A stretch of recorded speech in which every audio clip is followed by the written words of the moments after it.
We will be offering live dance lessons, live music, language lessons, cooking demonstrations, and a lot more. Be sure to visit all of the pages of the Festival of Nations website, festivalofnationsstl.org. I'll share that with the chat once we get rolling. Under Discover, you can find all of the live event registration links, which I'm sure you found to get here today. And we welcome you to register for more of our events that we have. You can also check out the other tabs to learn where the best international food is, how to make some global crafts, and share your own family traditions and experiences.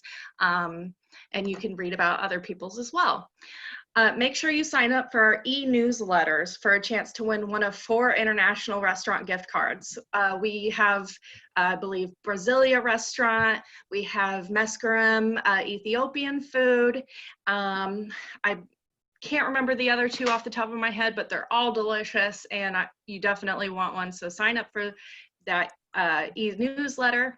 Also, International Institute will be sharing a really big announcement with the community in the next few weeks. So remember to sign up if you want to see those announcements. Like us on Facebook and follow us on Instagram and Twitter so you don't miss the news. Finally, I'd like to say a quick thank you to our sponsors who continue to support the festival and the critical work that the International Institute is doing, even more now during a global pandemic. Their support is greatly appreciated. Please note that we will answer any questions that you put in the chat at the end of the event. You can ask anything throughout, but we'll answer the questions towards the end of the panel, just to keep everything kind of put together. Thank you again for joining us and keeping the spirit of the festival alive and well. And I hope you enjoy this really great panel that we have set up for you today. Awesome. Thank you, Melissa. I really appreciate the opportunity for the Young Friends to host Coffee and Bagels and help to kick off festival weekend. We're really excited. Thank you everyone for coming and being able and ready to listen to some of the feedback from our Young Friends group panelists about immigration, about advocacy, about the local community, and what you all can do to support. So just for a little background, Young Friends is the Young Professionals Board of the International Institute. We've been around for quite a few years now. I always forget the number, almost 10, I want to say, or creeping up there. And we do a lot to support the Institute in terms of helping with events, volunteer, advocacy, fundraising, kind of name it. We just help out where we can to the mission of the Institute. So I'm Nergis Cavett. I'm the chair this year for the Young Friends Board of the Institute. And I have 3 of my Young Friends Board friends with me, Gary Newcomer, Robert Sagastume, and Hannah Brumbaum. So I'll let them introduce themselves and then we can kind of get into the questions. Like Melissa said, if you have questions, throw them in chat. We'll look at it at the end and then give you some feedback. So I'll pass it to Gary. Hi, everyone. My name is Gary Newcomer. I have been with the Young Friends for 3 or 4 years now. My full-time professional role is with the Community Builders Network of Metro St. Louis. We're a coalition of community-based organizations in the region. And I don't know if there's anything else I'm supposed to share, so I'm just going to go ahead and pass it to Hannah. Hey everyone, my name is Hannah. I use she, her pronouns. I am currently a social work, social policy master's student at Washington University in St. Louis. And before that, I spent several years working in refugee camps in Greece. And Robert, you're up next. Great. Good morning, everyone. My name is Robert Sagastume, former undocumented DACA student. We're immigrant. I say student because that's how I got involved with immigration policies and issues. Luckily, throughout the years, I was able to adjust my status, and I currently now work with the Scholarship Foundation in St. Louis as a student advisor, and I've been with the Young Board, I would say about 6 months or so. Yep. Awesome. Thank you all. Appreciate it. I'm going to jump right into this first question. So we're going to probably start a little bit broad, and then based on all the experiences you all have had, kind of narrow that down, and then talk a little bit about like St. Louis and locally, what folks can do to support immigrants and refugees, and what kind of advocacy work has been going on kind of behind the scenes and with the Institute. So the first question I want to pose to you is, what role has immigration or immigration advocacy played in your life? And whoever wants to start. Cool. I can definitely tackle this one if you all like. I think, as I said at the beginning, systems and policies kind of structure my life as an immigrant here in the U.S. Unfortunately, I didn't have any status, after I arrived or anything that like that. So that made things complicated. So I quickly, after I graduated from high school, wanted to pursue post-secondary education. And that's when I found out that I was undocumented and I had different barriers. So that pushed me to get a better understanding of how policies impact immigrants, regardless of their status, documented or undocumented. So I personally came from a mixed status family where everyone in my family had some sort of status except for myself.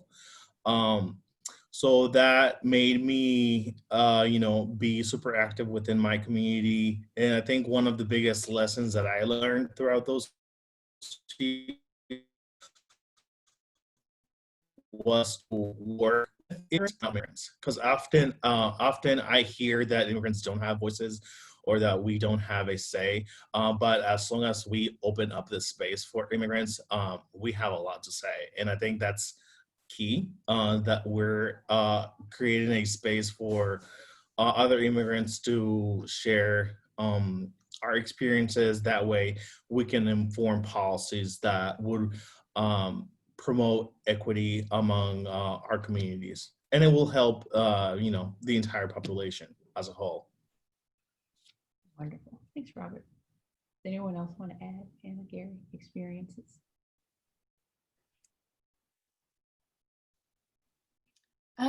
Yeah, I can speak a little bit just about my experiences. So on a personal note, my grandparents came to the United States from China as refugees. And so my family, I would not exist without refugee and asylum policies. And I also just like speaking a little bit about like the work that I did in Greece. And that was really, so I went to Greece and I spent 14 months there working in youth engagement spaces in a refugee camp about an hour outside of Athens in 2017, 2018. And that was really when I started getting more interested in like policy and advocacy. Before I was much more in like micro, like one-on-one, like programming work. And that was because I was around all of these like really incredible, like young people all the time.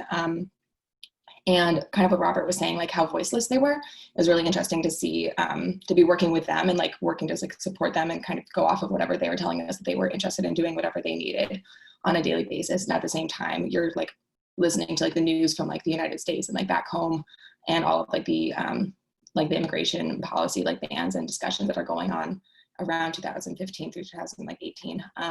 And just like the juxtaposition and the difference between them, and just thinking about like how different policies would practice, like policies and like asylum policy would be if any of the policymakers like were taking the time to actually like get to know the people who were going through these experiences, because like the terms being used in like, like headlines and media was just so different from how like the young people that I worked with and all of the camp residents like were describing themselves and how they saw themselves. Thank you. Yeah. So I would, my first thought when I heard the question, what role has immigration or immigration policy played in your life, was probably not enough.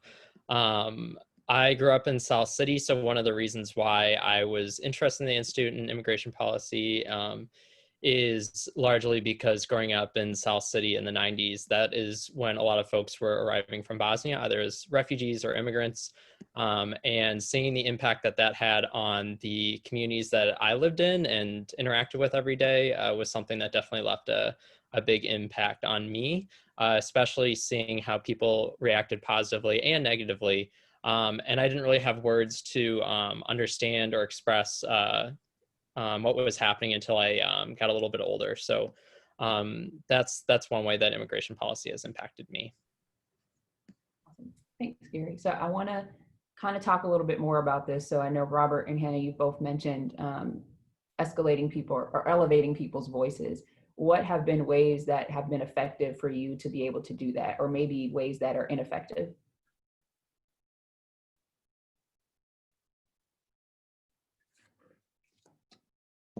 I do you want to go, Hannah, or I mean, Um, whatever. Go for it. um, from a community perspective, I think what has been or what was key as I was trying to help individuals is not to make any assumptions of any groups and hear their stories first and foremost. So I think, being able to be open-minded and go into their communities, learn, what they're experiencing, and being able to provide them a space, not only understand what are some of the policies and systems that are in place that could enhance or put some barriers in their lives as an immigrant living in the US. I think that has been key. And I think, like I said, I think for me personally has been be around and just be open-minded and heart, just because there are different situations or different individuals that may come across from different walks of life that may need some sort of support through that process.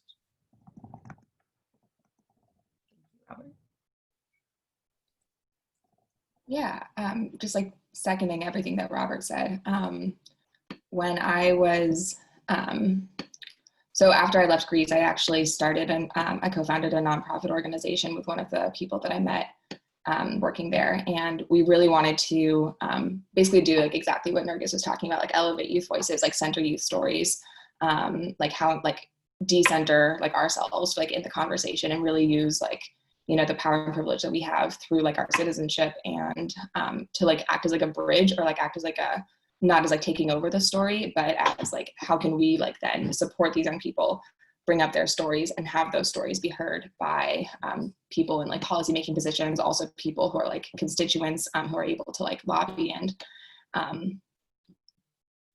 communicate like how important this issue is to their like elected officials, because unfortunately, I guess I'm going to speak a lot from like a refugee, like working with like undocumented and like refugees who don't have like constituents. So they don't necessarily, they're often like, their interests are often like overlooked or not represented because they don't have elected officials. So the importance of like raising up their stories. And I just like, so we started a nonprofit called Youth Unmuted, which was around like encouraging youth storytelling. So we would go in and facilitate storytelling workshops with refugee and migrant youth. And we did a couple of workshops in Greece, a couple of workshops in Tijuana, and compiled all of like the stories, all of like the artwork, videos. There was a lot of like really awesome like mixed media, like animated films to protect like identities and whatnot into like online magazines, and made that free and accessible for anybody to look at and visit. And so really getting like uncensored, like unedited, really perspectives directly into like youth voices, giving youth like the platform to say like whatever they wanted to. And so that for me has kind of been the biggest way that I've worked to elevate voices, and has been like my approach, like rather than saying like, oh, this is what I think you should say, this is what I think that people want to hear from you. Like, what do you want to share with the world? Like, what is your thoughts? What is your perspectives? If it's about like immigration policy and your like life story, then fabulous, that's awesome. Like we're here to share that. But I think so often people also get like pigeonholed into only telling like their journey story over and over and over again, and the rest of who they are as people, like their hobbies, their interests, like their passions, what they want to be when they grow up, those are all like not paid as much attention to. And so we wanted to really like give a space for young people to share like whatever they wanted to, and really have a more like holistic understanding of what is important for people to hear about like immigrants and refugees. Thank you, Hannah, and thank you for letting me kind of like force you to tell about that project, because I think it's really cool. So Hannah's done a lot of great work and with Youth Unmuted, and that project, like she said, you can find it online, and if you want to drop the link, you don't have to, but if you want to, it's I'll drop a link and also do a shameless plug. We're doing in the time of COVID, my co-founder is putting together a podcast with some of the youth that we've worked with in the past, because we're not able to do in person. We're not able to do like anything in person right now. And so we're working with like some of the youth like that we've had connections with, like maintained contact with remotely, just to and like put out a podcast to like still have their voices being elevated and heard and not have not have like COVID like further silence and like have us forget further about these populations because they're also being impacted really disproportionately. So Robert dropped one link in the chat. Do you want to say what that link is? And then I'll drop a link to Youth Unmuted also. Yes, absolutely. Sorry. So KSMODA stands for the Kansas Missouri Dream Alliance. And KSMODA is not a non-for-profit organization. It's still being financially supervised by a non-for-profit organization. And one of the main reasons why they haven't been able to get their status is because it's youth-led. So it's a mix of documented refugees, undocumented students that have been seeking an opportunity for higher education, but because of current policies in the state of Missouri, they have not been able to have access to funding, which makes it more difficult for them. So a lot of the issues that they work around are post-secondary education, but they're also, incorporating issues that are impacting immigrants as a whole. So refugees, undocumented, mixed status families. So if you visit that link, you'll be able to get a better idea.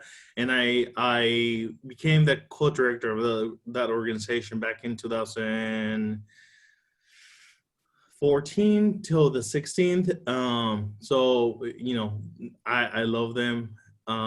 They do amazing work. And I truly think without the family and community that I found within KSMODA, I would have been lost as a immigrant student who, wanted to pursue higher education. And my dream goal was to, ironically enough, become an attorney, an immigration attorney, because I wanted to help undocumented immigrants and other immigrants to go through their process, not knowing that I was one of them.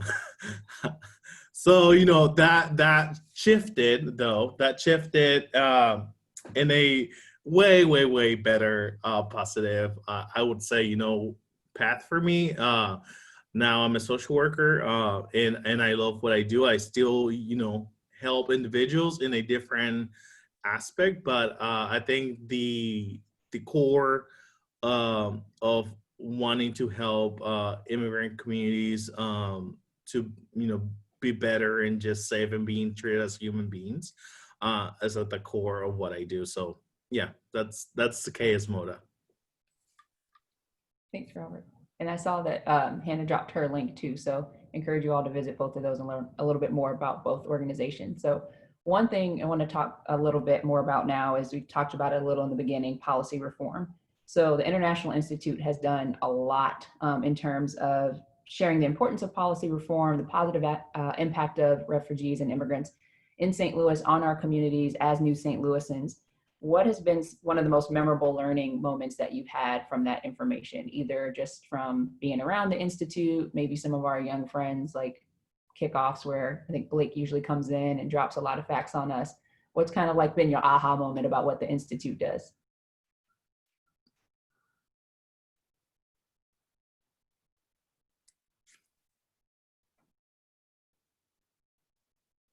You want to go, Robert? I saw you took yourself off mute. I don't want to be going first all the time. I mean, I can. I think what You don't have to go first. One of us can go first. Gary talk. Make Gary talk. He sat out the last question. Go, Gary. Yeah, I guess the last question, I guess.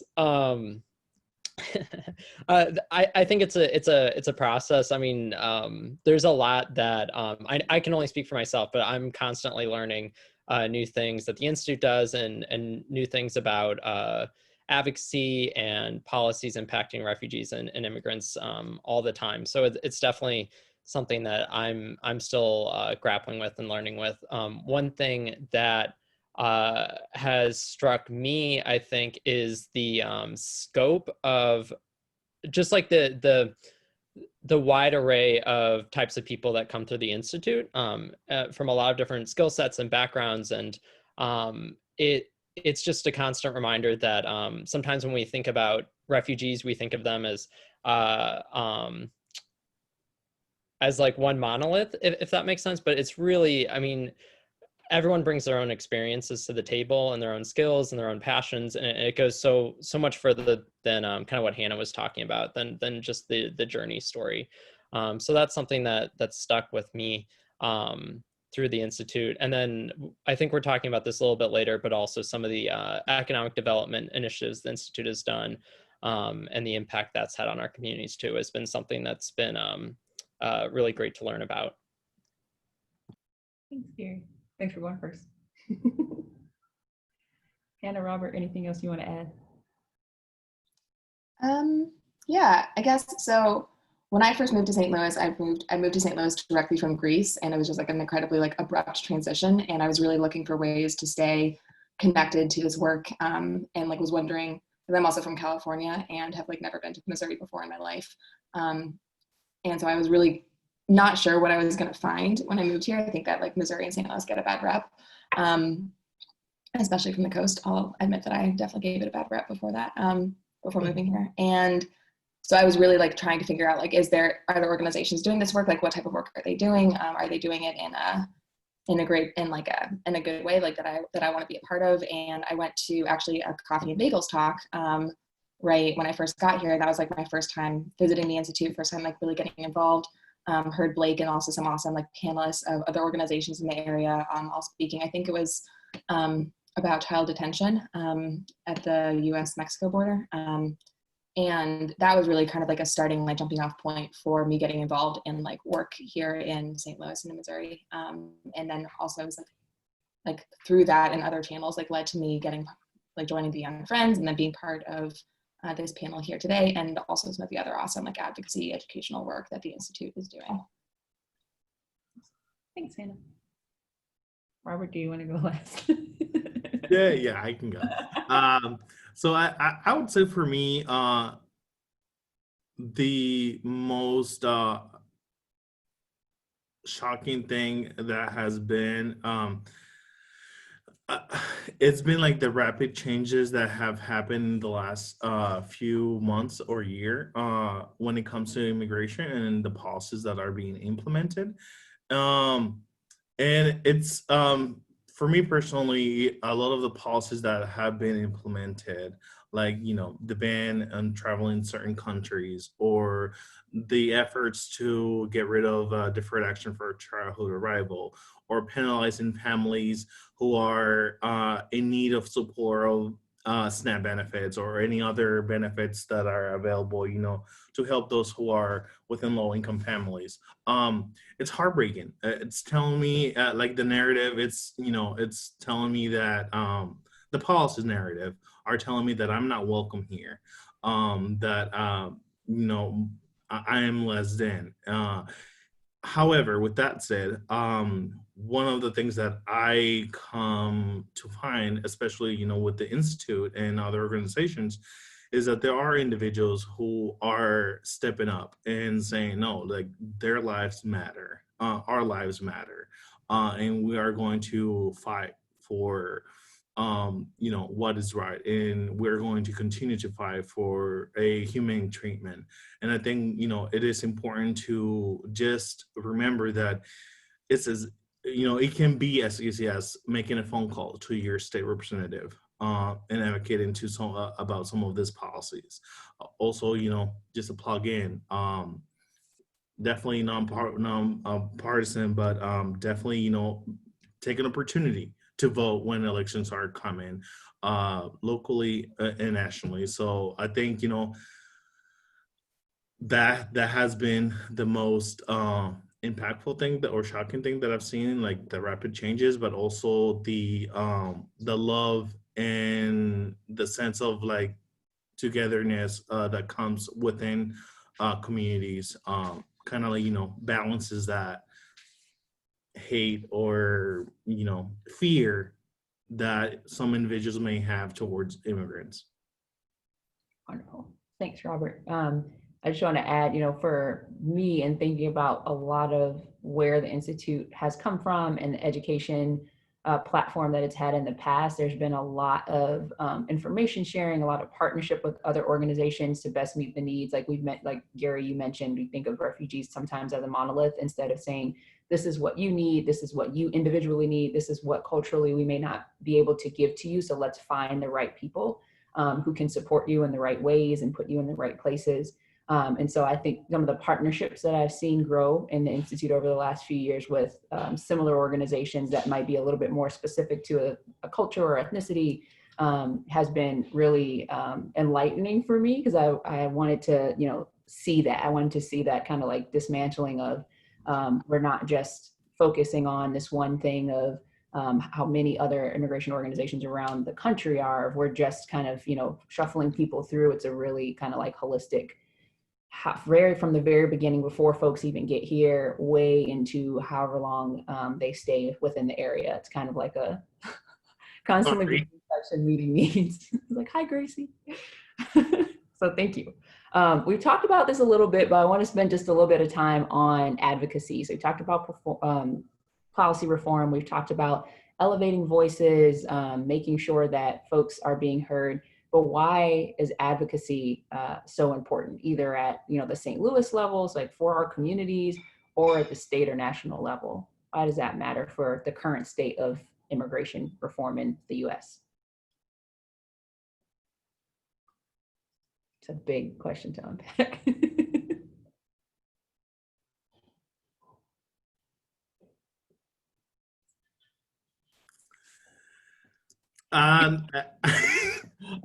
So advocacy. So like you said, you're right. This is a big question to unpack. But I take it to, as I said before, I take it to my personal life. And I think that, often I used to hear, and I still hear that, the policies are in immigration are broken and things like that.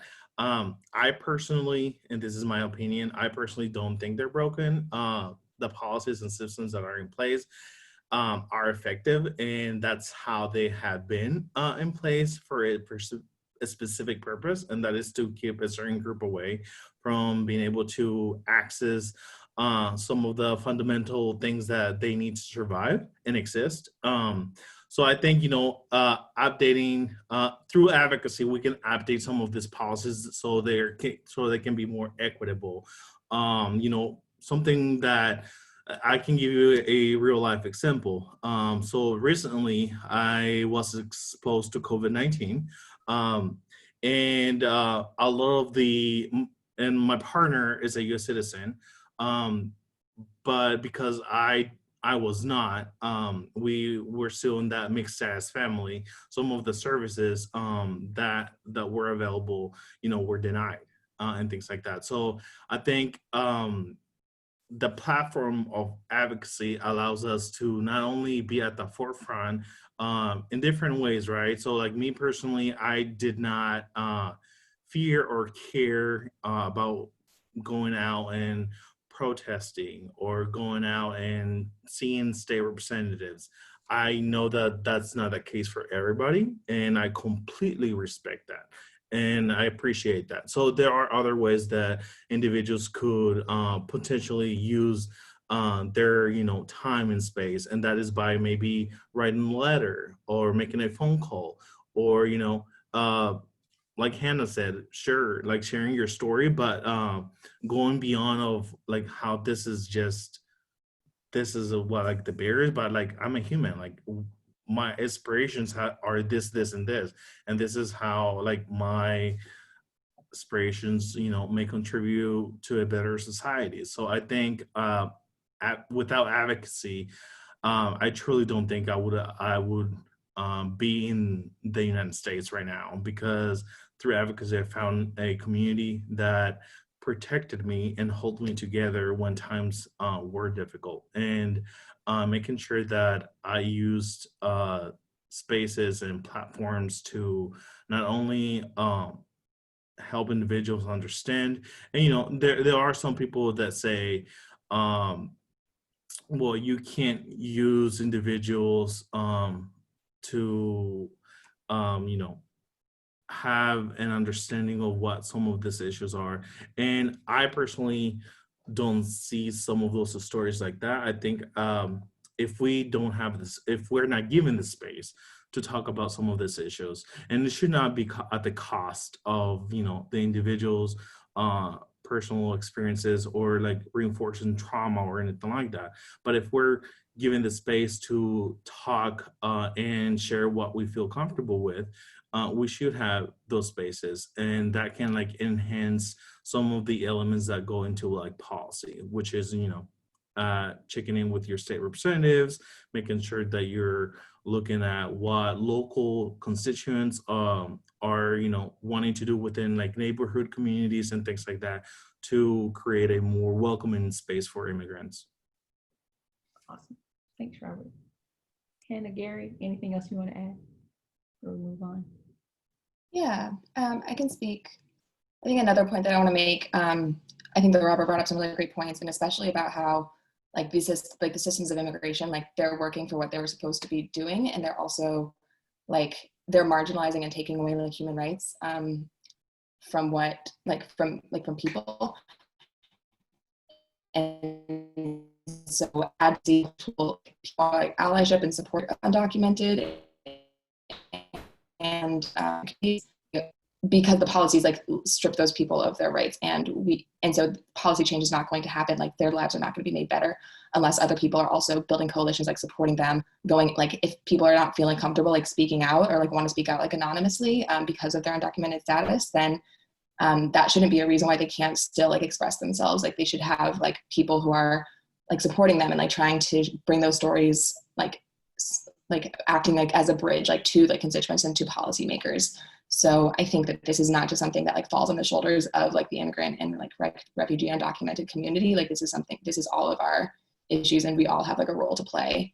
And I think like talking to people who are like unable to vote during this time, who aren't able to vote like in this upcoming election, those are also the people who are being like so disproportionately impacted by all of this. And so when you're voting for yourself, you're also like thinking about like voting for like the interests of the people that you are that aren't able to like, that don't have that power, that don't have that right, even though it is like supposed to be a human, like a right in our country.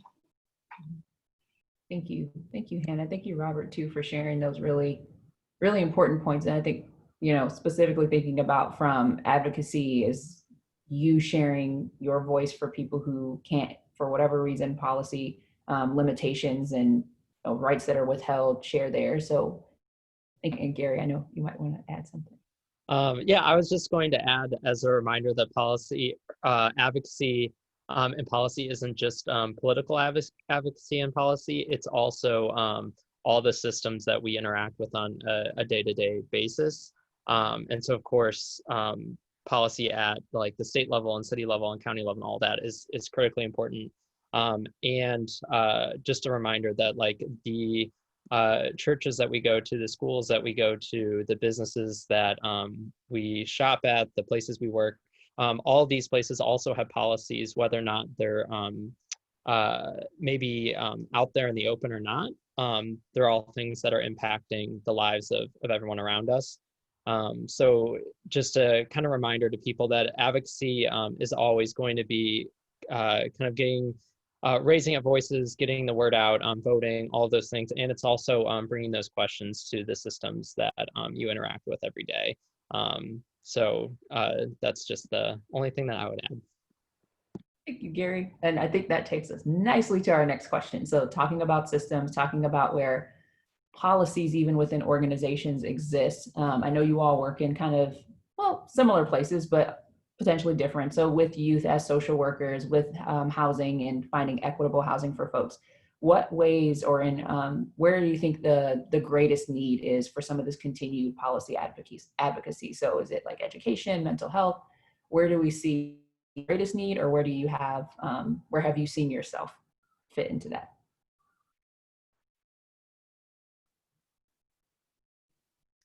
I'll start. I don't think that it's possible to like have them be like a hierarchy of like needs. I think it's all so intersectional. It's all like meshed in together into like like all of these needs are so fundamentally important for success and for like well-being. It's impossible just to say like, oh, this is the first one. Like if you like meet this first need, then like the rest will fall into place, because like, you know, like in order to have like housing, you need to have like some type of like income or like way to like maintain like housing. And then you also, so then that makes like a job really important. But in order to have a job, then you also need to have like mental health and like well-being taken care of. That way you're able to like show up and like, you know, think about like, you know, the work that you need to do, and you're not just in this in like survival mindset, or like have your like emotional and like mental health needs being taken care of. Because like the stigmatization and like hardships that a lot of immigrant and like refugee families go through, like that is not something that is so easily just fixed. It's like, it's not fixed. Like it's impossible to fix that. So I don't, and so I think you just like, you see this like spiral thing. And I think if we expect people to like, just, if we like expect that one thing will help the most, then we set families and individuals up for failure. And so this is where I think that a lot of like the coalition building and like the policy advocacy, like the work, Nergis, that you were talking about, like of like the Institute working with all these like other organizations who are all focusing maybe on like one of these smaller needs, but still figuring out how you can like work together, how you can have like a continuity of care for these families and individuals, so that way they're getting like support in this area, like around the same time. But it's not just kind of like a first we go through this phase, then we go through this phase. So that's just my 2 cents. Thank you, Hannah. I mean, that's a really great way to think about it. And, you know, I know what the Institute does kind of touch all of those different places, and just making sure that folks get what they need, and they can come to, you know, I can come to an English class, and then I can go and, you know, go to a citizenship class, and then I can talk to a counselor, and then I can also try to start a business, like all in one building. It's kind of crazy. So I appreciate, you know, that lens, and thinking about, instead of what that looks like, because I think sometimes we think about certain pieces of the pie of like reform or advocacy as being like, I'm going to stay in this lane and I'm going to advocate for, you know, mental health, or I'm only going to advocate for education because that's the greatest need. But thank you for bringing up the point that that's not necessarily true or very helpful. So appreciate that. Gary, Robert, anything you want to add? I mean, I've done most of my work in the field of community development or community building.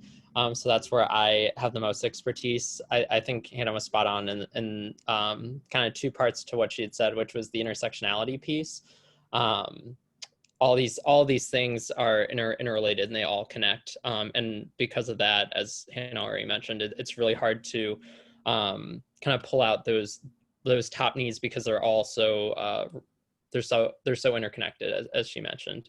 I think one thing I would lift up is that a lot of the work that we're doing in communities, I mean, immigrants and refugees are part of our communities, and a lot of the needs that folks who are facing those backgrounds, we're all kind of facing the same issues in our community, and it's just kind of important to keep that top of mind. So where I've seen that play out is a lot in housing issues. Housing right now doesn't work for a lot of people.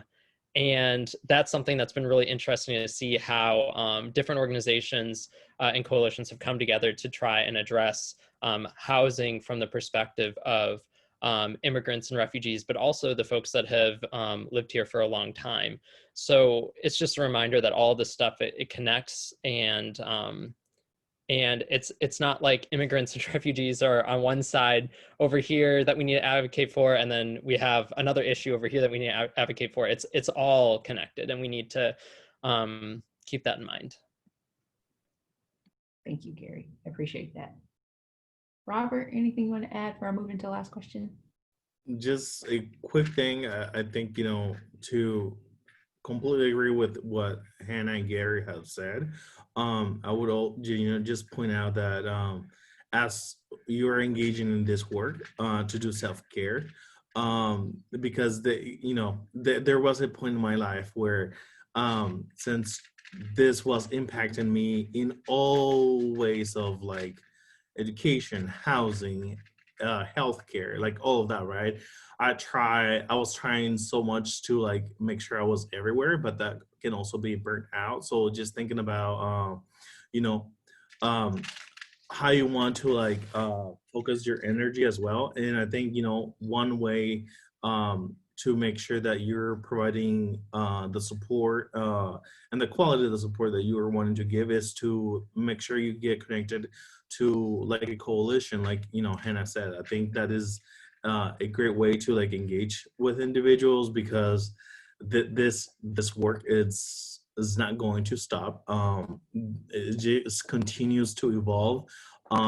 Sometimes, you know, we take 2 steps ahead, and then sometimes we take 3 or 4 steps backwards. So I think just making sure that we also take care of ourselves as we're doing this work is essential, so we can be on the long run for it.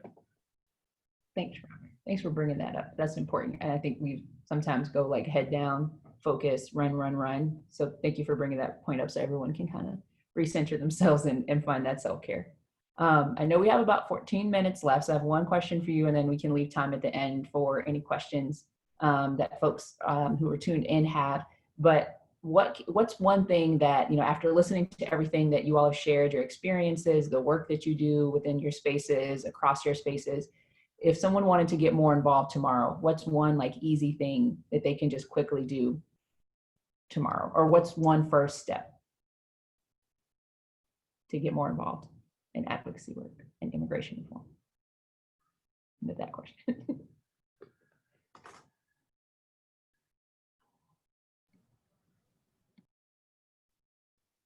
I like well, Gary just muted himself, so I'm going to say I like what he said before about how like community needs are also immigrant needs. It's not like they're separate issues. So if you're already tapped into like activism work or like nonprofit work or any type of like anything around like community care or anything like that, like think about like what is like the immigrant experience, like what is like the immigrant like refugee lens to that work, like, and a lot of the times it'll be like really similar, but there might be like some ways that you can like flesh out or like expand to like further make space for it and like and incorporate those needs. You're not duplicating work, you're just like expanding the circle of who you're working for.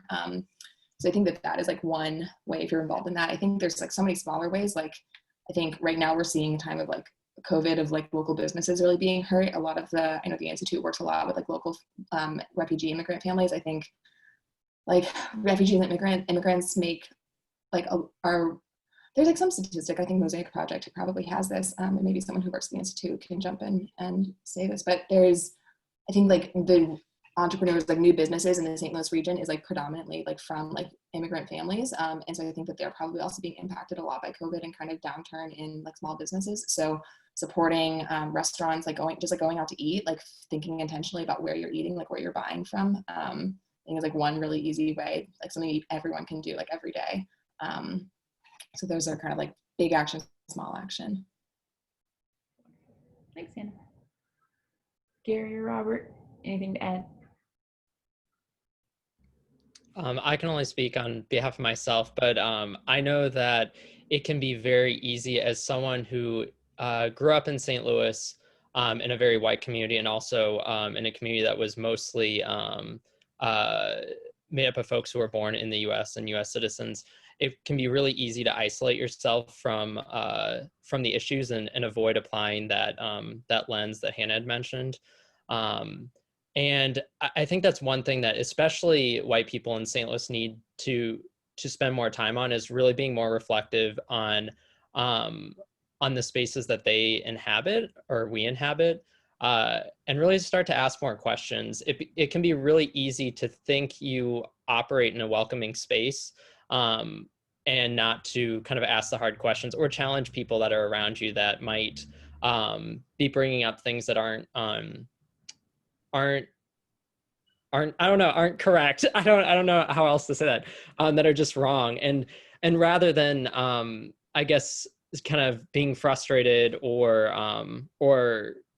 getting angry about it, I think it's important to just challenge those assumptions and ask questions and really think critically. I know one question I've been asking myself a lot lately is, I mean, we love our neighborhoods in St. Louis. We love our schools. We love kind of the localism that's here. And I think it's something that we need to really challenge and think about. are there aspects of that that are leaving people out of the conversation? Or are there aspects of that who are drowning out other voices? So I guess that's the thing that I would say is just ask more questions and try to learn more if this is an area that you don't have as much lived experience with. Yeah. So from my perspective and kind of like related to the work that I do, I think, you know, a quick way to get involved or help and thinking about like our current state, you know, living through a pandemic, I think a quick way might be be in touch with the institution and see what volunteer opportunities there might be. I often think about, you know, the immigrant students that are going to schools and may need a tutor. So maybe checking in to an institution to see if, you know, or schools even, to see if they need someone who can tutor a student for an hour on, you know, their classes and things like that. Also, maybe checking in with institutions to see if they work with immigrant communities and they might need someone to like do grocery shoppings for them and things like that. I think that's definitely needed because of the transportation barriers and other barriers that might be with institutions. And you know, this only has been kind of like intensified with COVID-19. So I think um, in a way that can be safe. I know a lot of the things are being done electronically or through phone. So I think just doing a quick search online or making a phone call might make a difference for a family. Awesome. I appreciate that. And I appreciate all three of you. Thank you, Robert. Thank you, Gary. Thank you, Hannah, for sharing your experiences and being open and transparent, got some candor, sharing just some ways that people can get involved, your own lived experiences, maybe the things that you haven't lived, in ways that we as a community need to, you know, do more and get more involved, listen more, be more empathetic, extend some grace to make a difference and to learn a little bit more about things that either maybe we haven't lived ourselves. So appreciate you all for being on the panel. I don't see any questions, but just in case, if you have them, you can type them in and I'll hand it back to Melissa. Yeah, while we're waiting for any possible questions to come in, I just want to reiterate, thank you, Nergis, Gary, Hannah, and Robert for joining us this morning. It was a really great conversation. I learned some new perspectives and I'm really happy about that. I am going to be, for our attendees, I'm going to be sharing some links in the chat. So I'll be sharing just, you know, our festival website as well as the International Institute website. If you would like to share your own experiences as an immigrant or your family's experiences, if you want to, like Hannah said, just tell us about your hobbies, then I will be also putting a link to the American Heritage Project page that's under the festival for you to share those with us. We've already got some submissions there that you can read as well. And then also, if you want to learn more about how you can support International Institute, we're, you know, working through this pandemic still. We're still providing services to clients. They're greatly needed right now, especially with minimized resources that a lot of people are experiencing right now. I am putting my own email there as the development specialist, and as well as Kelly Moore's email. She is the external relations manager. She'll help you out with ways that you can get involved with the Institute. And I just want to thank you all again for attending. Our next event for the festival is going to be at 1 o'clock. We're going to be learning how to make some Korean dishes. I believe it's pronounced japchae. I'm not quite positive, but it sounds delicious. I looked it up. And I encourage you all to check that out as well as the other events we have coming up. So thank you all again.